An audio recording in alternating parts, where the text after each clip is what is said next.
Saudi Arabia nagbigay ng pagkakataon para sa mga undocumented na kasalukuyang nasa Saudi ngayon para ayusin ang kanilang status o mga dokumento tulad na lang ng mga runaway o mga hurub para sa mga domestic workers. At magtatagal yan ng 6 na buwan mula May 11 hanggang November 10, 2025 para makahanap ng panibagong employer at mabigyan ng panibagong dokumento o legal na dokumento kagaya ng ikama at kontrata na walang kahit anumang babayarang multa. Nagbigay ang Saudi Arabia ng 6 na buwang palugit para sa mga undocumented OFWs, partikular na sa mga runaway domestic workers upang ayusin ang kanilang legal na pananatili sa estado. Nagsimula ang grace period noong May 11 at tatagal hanggang November 10 na nagbibigay daan sa mga roob o runaway workers na makahanap ng bagong amo na magbibigay sa kanila ng ikama o residence permit. Pinaalalahanan ng Department of Migrant Workers o DMW ang mga Pilipino, lalo na ang nagtatrabaho sa salon at beauty shops, na maging maingat sa gitna ng tumitinding immigration patrols sa Jeddah.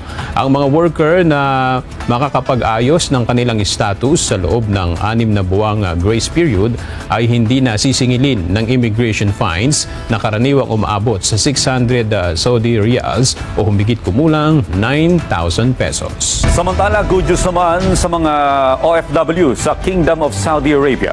Mas pinalawig pa ang pagkakataon ng mga Filipino workers na maging legal ang kanilang pagtatrabaho abroad.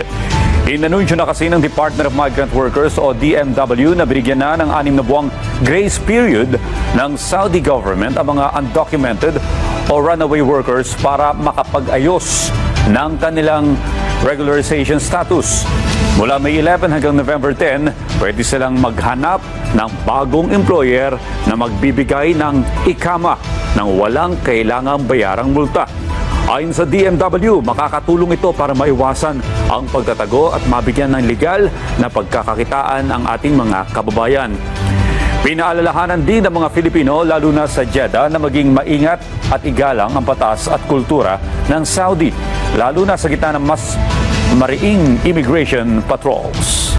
Para sa karagdagang impormasyon, ilalagay ko sa description ng video na ito ang post ng Migrant Workers Office nyo dyan sa Saudi or dating Polo, para alam nyo ang gagawin nyo para maayos nyo dyan ang status nyo sa Saudi Arabia.